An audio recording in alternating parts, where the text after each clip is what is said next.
At a Senate Foreign Relations Committee confirmation hearing on October 23rd, Amer Ghalib of Michigan, nominee to be U.S. ambassador to Kuwait, faced sharp questions from senators on both sides of the aisle over his views on the Middle East.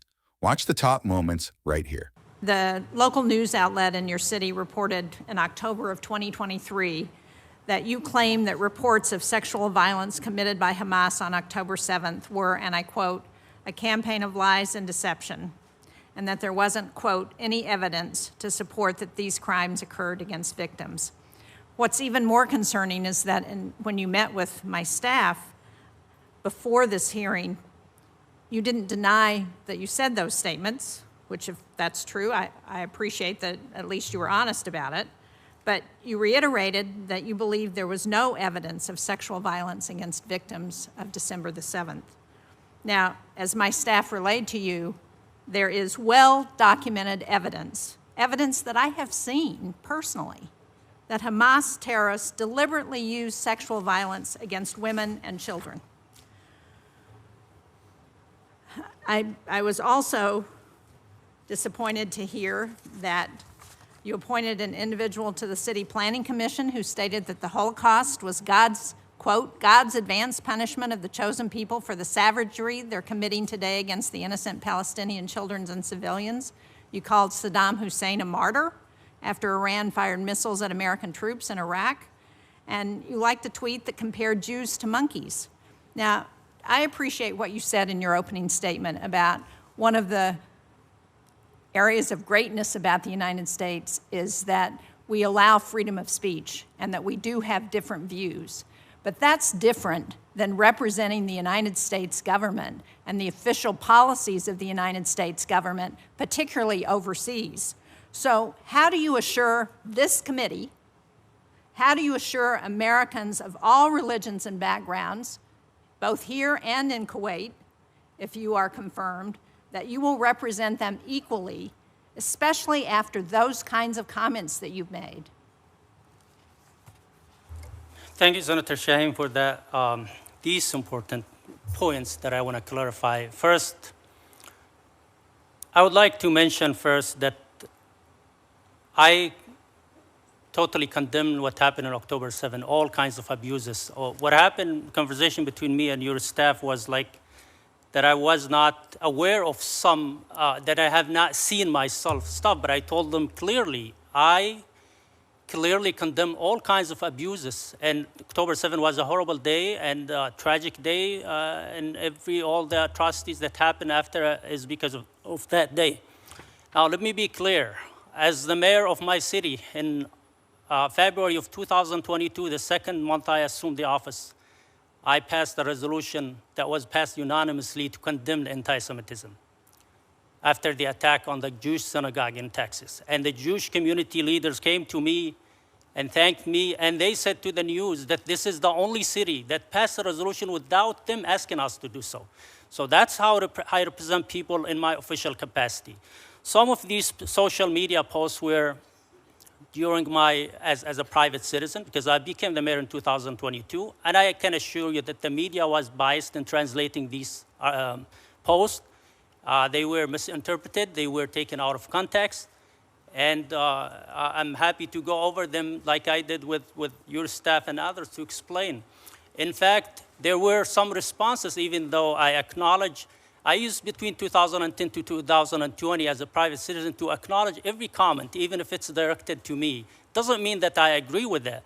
But as I was going through the comments, there was a comment that says, you can say this in your country, but not in this country. It wasn't translated by the media because they wanted to selectively make it look like I acknowledge the comment. But in fact, if you translate the responses, they will clearly indicate that I was against that. Yes, it was a bad habit to acknowledge every comment.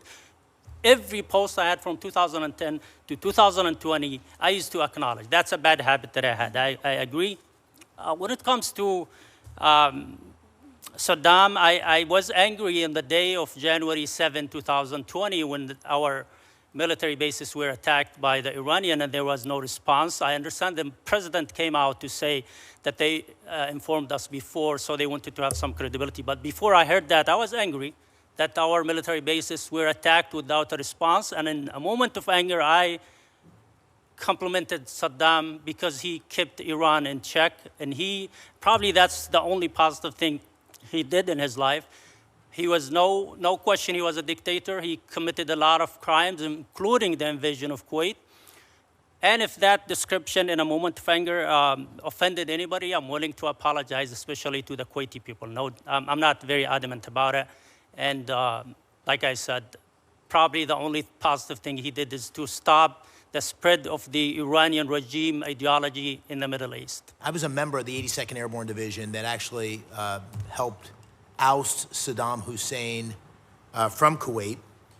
You referred to Saddam Hussein sympathetically as a martyr, which has some significance given that you'd be the United States' highest-ranking diplomat in Kuwait, a country that was invaded by Saddam. How do you justify calling Saddam Hussein a martyr to us, but also to the people of Kuwait? Thank you, Senator. I explained earlier that post was in January 7, 2020. I was a private citizen before. It wasn't in my official capacity, and it was the day when the American military bases in Iraq were attacked by Iran. I was angry that we did not respond to the Iranian regime. And so in a moment of anger, I recalled and complimented Saddam Hussein for keeping the Iranian regime in check. And I said earlier that probably in his career, that would be the only positive thing he did, and the only thing I would agree with. That, no doubt, he was a dictator. No doubt the invasion of Kuwait was a crime, was a violation of the international law. And for those who are offended by that, and those who suffered from Saddam or lost loved ones, I apologize. I'm not very adamant about describing him like that. But like I said, it was a moment of anger. I know he did a lot of atrocities to his people. Good. Let me move on to my second question. As a mayor, you repeatedly targeted American ally Israel through your support of boycott, divest, and sanctions movement against Israel.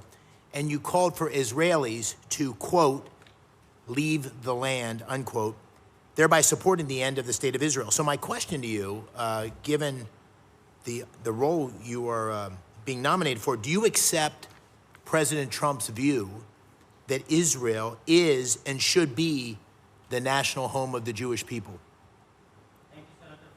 Thank you, Senator, for that question. Let me make it clear that the BDS movement resolution was drafted by a Jewish attorney who's part of the... The question is, do you agree or do you disagree with President Trump's view that Israel is and should be the national home of the Jewish people? Just a yes or no. Well, thank you, Senator. I think at this point we have a peace plan that everybody in the region agreed on. There's no yes or no. Do you agree with the president's position or not? I think we can coexist in the region, and that's the answer, that everybody has the right to exist now. Well, no, that's not the president's position. Do you agree with the president's I trust the president's policies, and I will support his policies. Okay, let me move to my third question. Yeah. And I want you to take a minute and really try to explain this to me. In 2025, so this is this year, you liked a Facebook comment referring to Jews as, quote, monkeys, unquote, who levy taxes on the, quote, the air we breathe, unquote. Now, I heard you say before that you have this habit that you acknowledge all of the posts, but I don't totally understand that. So could you please provide an explanation for the rationale of liking this comment, and do you agree with that comment?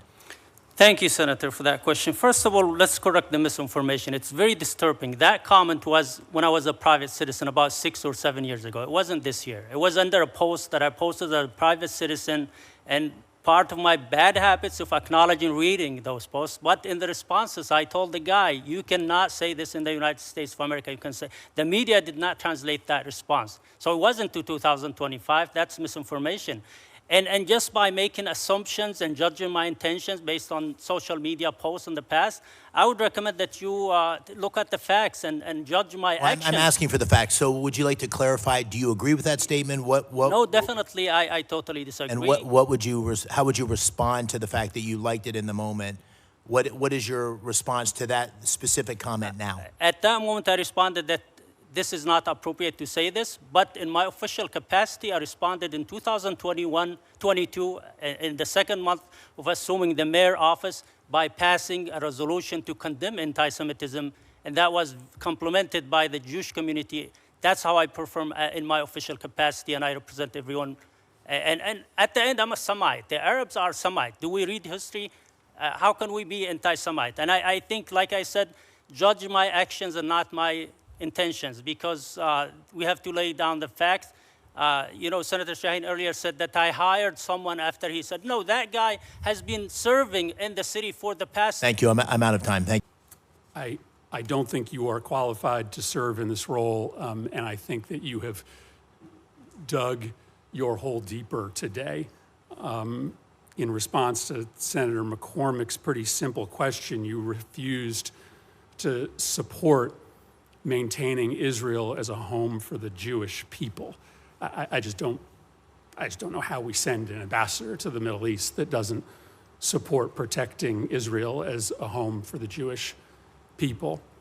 I also just want to make sure that you're being, well, I mean, Senator McCormick asked, you can answer it again, but Senator McCormick asked you that question 3 different times, and you had ample opportunity to state that you believe that Israel should be protected as a home for the Jewish people. Can I clarify that now?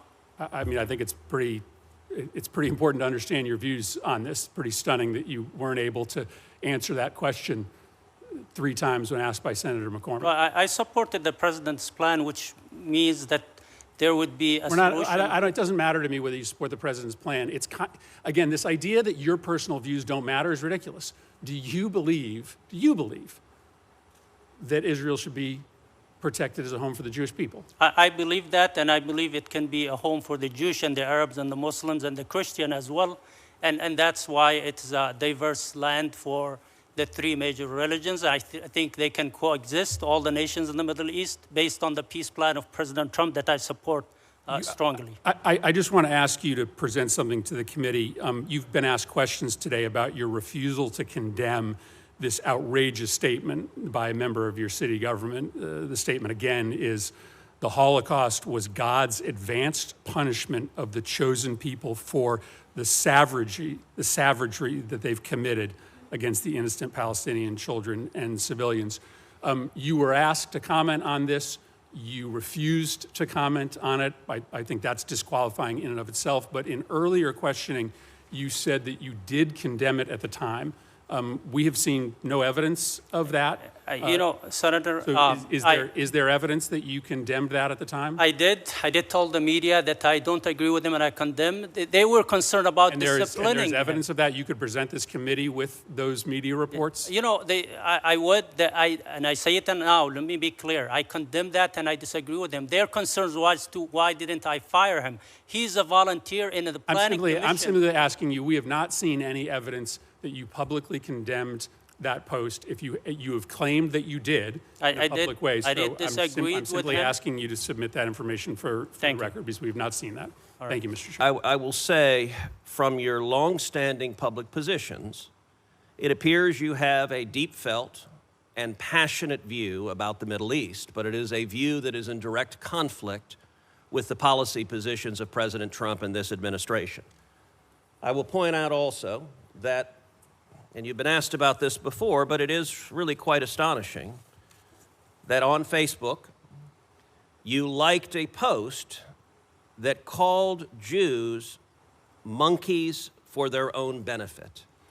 Thank you, Senator. Why would you like a post that calls Jews monkeys? Thank you. I explained that earlier. From 2010 to 2000, before I became the mayor, I used to have a bad habit of acknowledging every post, every comment under my post. Doesn't mean that I agree with it, just acknowledging. But there were a response under that was not translated or interpreted that says you can say this in your country but not in this country, which means that I did not agree with that post, even though I acknowledge it. I know it was a bad habit, but let me be clear. I don't agree with that statement, and I treat everybody with respect in my official capacity. And let's be clear, the statement that you liked said they are all monkeys for their own benefit. So every Jew is a monkey.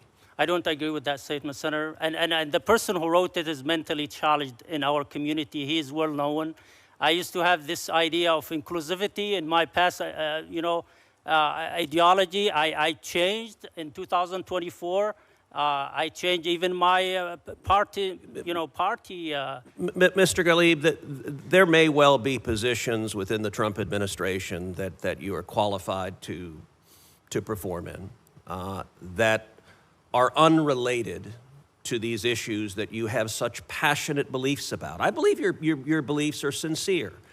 I believe that when you became the mayor of the first city in America to pass a BDS resolution, it's because you believe in BDS. I disagree with you on that. That is contrary to the policy of the United States government, but you're entitled to have your own views. But What I do not understand is how you could possibly serve as a United States ambassador for President Trump in the Middle East when you have passionate views, including having been a vocal opponent of the Abraham Accords, the singular and most consequential accomplishment President Trump has negotiated, and your longstanding views are to publicly oppose the Abraham Accords. Thank you, Senator. Let me be clear. I support the Abraham Accord, and I think there's a golden opportunity to get everybody involved in that. And let me be clear, in February of 2022, as the mayor, the first thing I did is to pass a resolution to condemn anti-Semitism. It's documented. That's what I perform in my official capacity. The other things, people are making assumptions based, trying to judge my intention. I'm curious, would a statement like all Jews are monkeys, would that qualify as anti-Semitism? Well, that's, somebody wrote it who's mentally challenged. Now, my question is, does the statement all Jews are monkeys, does that qualify as anti-Semitism? I don't agree with it, Senator. Okay, you're not answering my question. It's definitely anti-Semitism, but clicking on it doesn't mean I endorse it. It's well, just actually, like means exactly that. When you like something, it means you no, like Senator, something. every post since 2010, every comment, because I used to have like 10, 20 comments, I used to acknowledge it, to read it, but sometimes I would respond under it to oppose it. And there was a response here that wasn't translated by the media that says, you cannot say this in your country. It wasn't translated. And when I met with Senator... But that's not disagreeing with the statement that all Jews are monkeys. But let me be clear now, I disagree with that, and But you didn't at the time. You are making assumptions, sir. No, I'm asking. I'm not making an assumption. That's a question. I did disagree at the time, and I still disagree. Did you disagree publicly? Did you say a word of disagreement, or was your only public statement a like, which is the universal method of saying you like something and agree with it? Everybody who asked me, I told them it doesn't mean I endorse it. It's just acknowledging reading it, but I am opposing that, and I make it clear now. I passed a resolution to condemn anti-Semitism in all forms or shape. So, you mentioned earlier that the posts were in Arabic and they haven't been translated right. I have in my hands right now one of those Arabic posts on August 13th, 2020, and I have the English translation. Among other things, you talk about individuals who died in Egyptian prisons, and you said, quote, they die to be etched on the pages of history, stained in positions that inspire generations and make millions of Brotherhood fans exposed to a global demonic campaign and unprecedented demonic media infliction. I have only seen such situations in the martyr Saddam Hussein and his companions. May God have mercy on them. Thank you, Senator, for that question. I was talking about standing firm for the cause of a person. Doesn't mean I agree with him. I am a strong advocate of democracy in the Middle East. Yes, I was against the military coup, and I believe in democracy. That's the best value that we have, and we want everybody to enjoy that value in the Middle East. So I was advocating for democracy in the Middle East. Doesn't mean that I support certain group, but I support democracy. And well, as I said, I think your longstanding views are directly contrary to the views and positions of President Trump and to the position of the United States. I, for one, am not going to be able to support your confirmation, and I want to enter into the record this post in both the Arabic and English translation. I ask that it be entered into the record. It'll be entered into the record without objection. Look, I think the facts here are quite clear, and your longstanding position is directly contrary to that of the president's. Senator, if confirmed, I will be implementing President Trump's policies with Thank no you. objections. Thank you. For more congressional news, stay tuned to Congress Clips, and thanks for watching.